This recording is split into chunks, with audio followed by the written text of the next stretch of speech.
right now what we have could be considered a perfect storm. And that could be looked at in multiple different ways.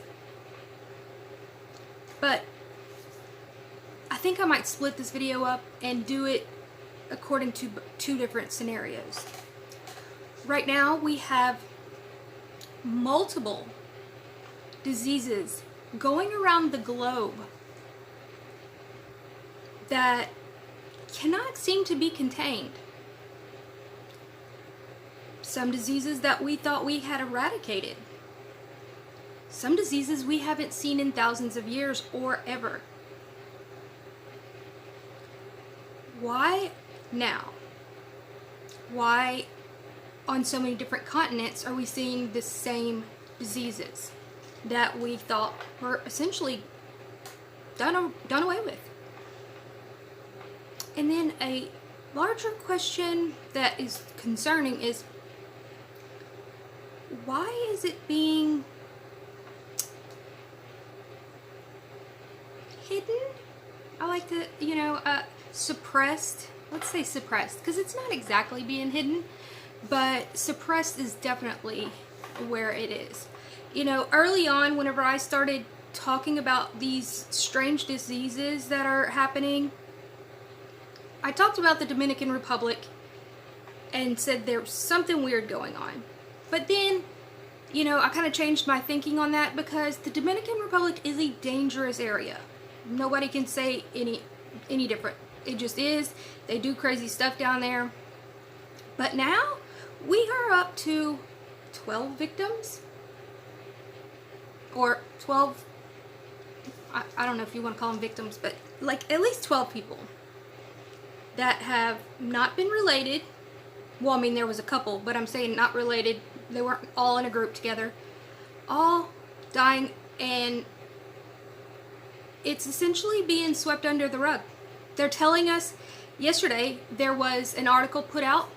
It said FBI would be releasing the toxicology reports today. That was yesterday.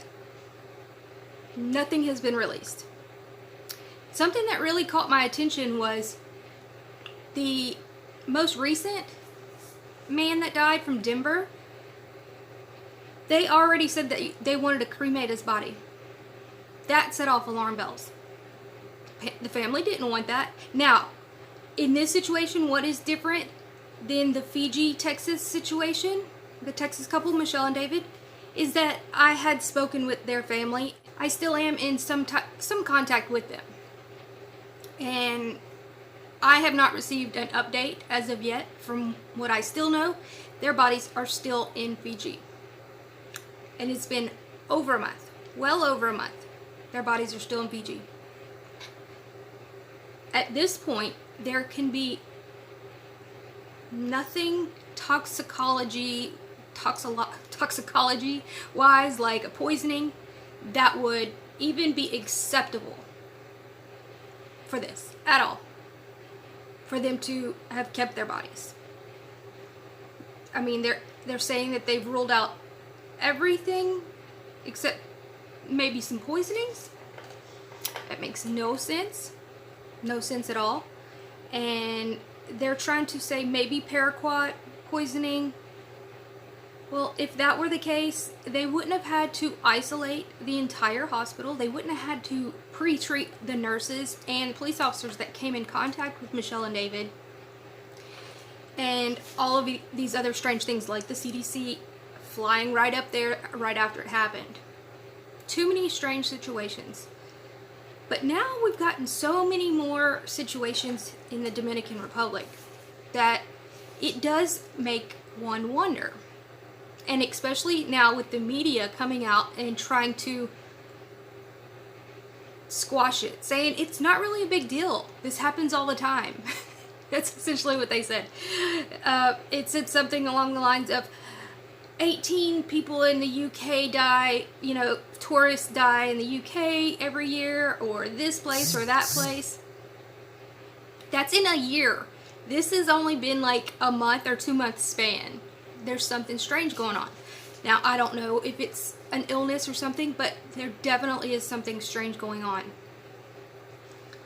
But the thing is, I don't know if the CDC is involved. All I saw was the FBI is involved.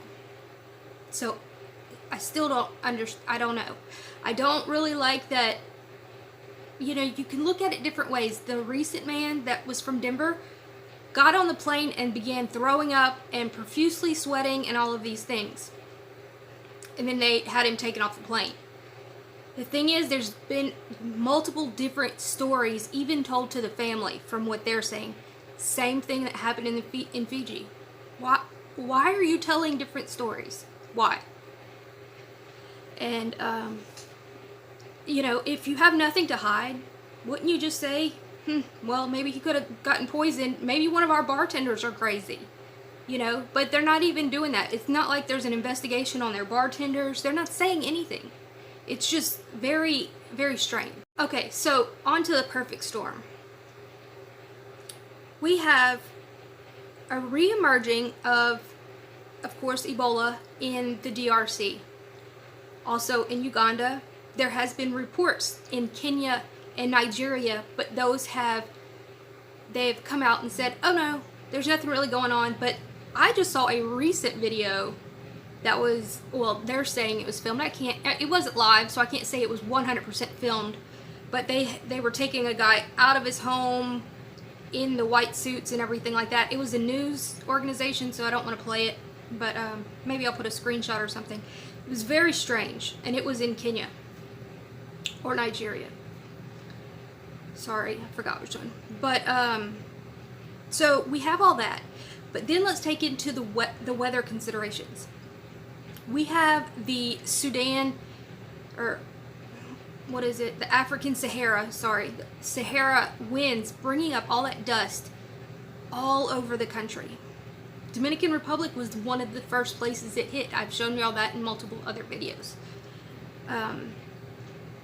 And could that be something that has to do with this? Could they be telling the truth? Is it measles, mumps, Ebola, dengue, all of these things? Sure, maybe so. But the thing that is very extremely strange is the amount of deaths.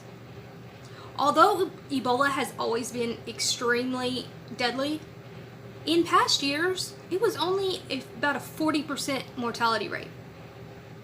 This year, it has been upwards of 90%. That is insane. But not only that one, but dengue. There used to only be a 0.3% chance to 0.67 that people would die from dengue. We've had tens of thousands die of dengue already. In mainly South America, India, some tropical places. We've even had deaths in France because of this. France. Very strange. So, let's go into the perfect storm. Sorry. So we have currently, and I've spoke about this in my other videos, we have that hole in Antarctica that is, you know, the ice sheet has melted. Then we have some of the melting going on in Greenland, Iceland area, the Arctic Circle, and Siberia. And then there are glaciers in Africa. I know it sounds crazy, and it's like, what? There's glaciers all over the place, okay? And even in tropical places, they have frozen mountaintops and things like that. And they're seeing a rapid melting over there too. And so with the Siberia, you know, they've seen anthrax coming from that and infecting the reindeer and other animals. And then there are spores and other viruses that they don't even know what they are yet. They don't have a name, or they're just kind of putting them in a family. You know, like the filoviruses, that is the Ebola strand ones, and things like that. It's very strange. So we have the melting of the ice, but this happens every like 60 years or something. Okay, so I mean, people can attribute it to climate change or whatever, but I'm not going to go there. Just not. But then we also have this extreme heat wave. Again, we have heat waves a lot, but right now they are in France and other places. They're seeing heat that they have not seen in decades. You know, you'll see some reports and they've said this is the highest temperature rate ever, and that's false. But I can see where they're coming from, kind of. You know, we were never acclimated to being outside in the heat with no air conditioner back in the 1940s. Okay? And so it wasn't a huge drastic shift on our bodies like it is now. Now we're used to the air conditioner, and so when you go outside and it's just like 100 and something degrees outside, it is a shock to your body. Unlike there where it's like, okay, it was, you know, because in the 40s they had about this same type of heat wave in France. And so people were saying, oh, it's a lie that it's the highest ever. Well, technically, yeah. They have had it this hot before. But, like I said, we have been accustomed to, acclimated to air conditioning. You know, being able to take those breaks from the heat. They didn't have that really in the 40s. I'm sure they had some air conditioning some places, but it was like window units. It's not like what we have now, okay? So we have to take all of these things into consideration. And so we have the massive heat, the massive melting. We have the Sahara Desert sweeping wind all over the globe. And we've got all of these mosquitoes carrying around very not common diseases. And not even just mosquitoes, you know, people can get measles and all of these things from just being around people.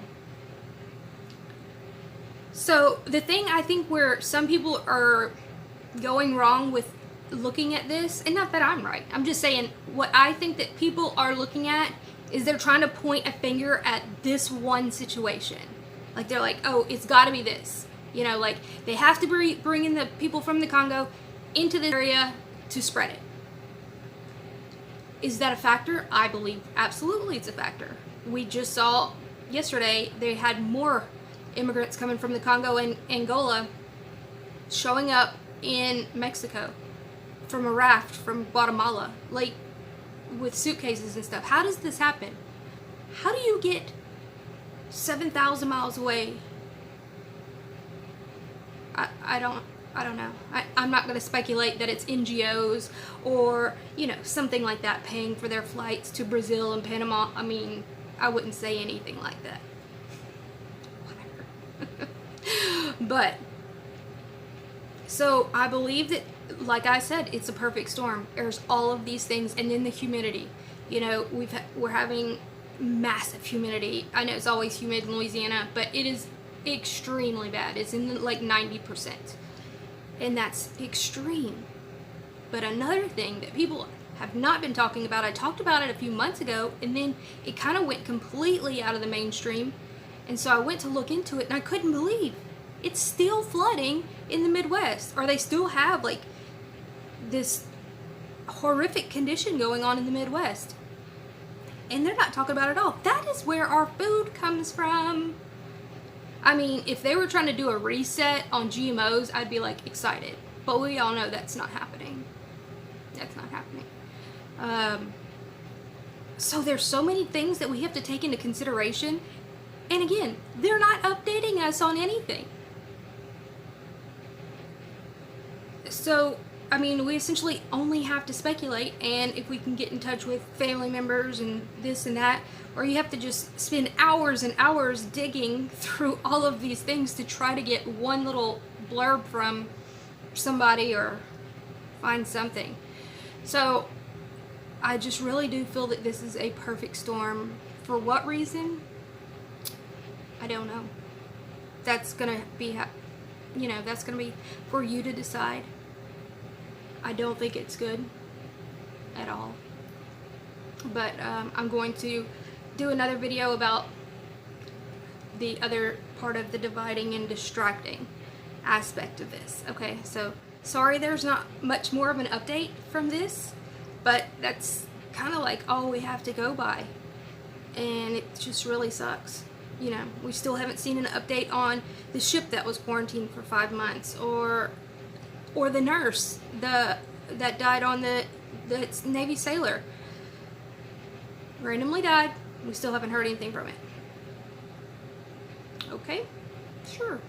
And she had also been working in the African region. I'm not gonna, if you want to see, I'll have at the end, it'll have my playlist of all the videos that I've talked about all this stuff.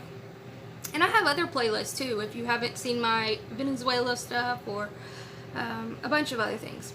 Anyway, it's just crazy. There's something going on. Just don't know what. Is it natural? Is it not? I don't know.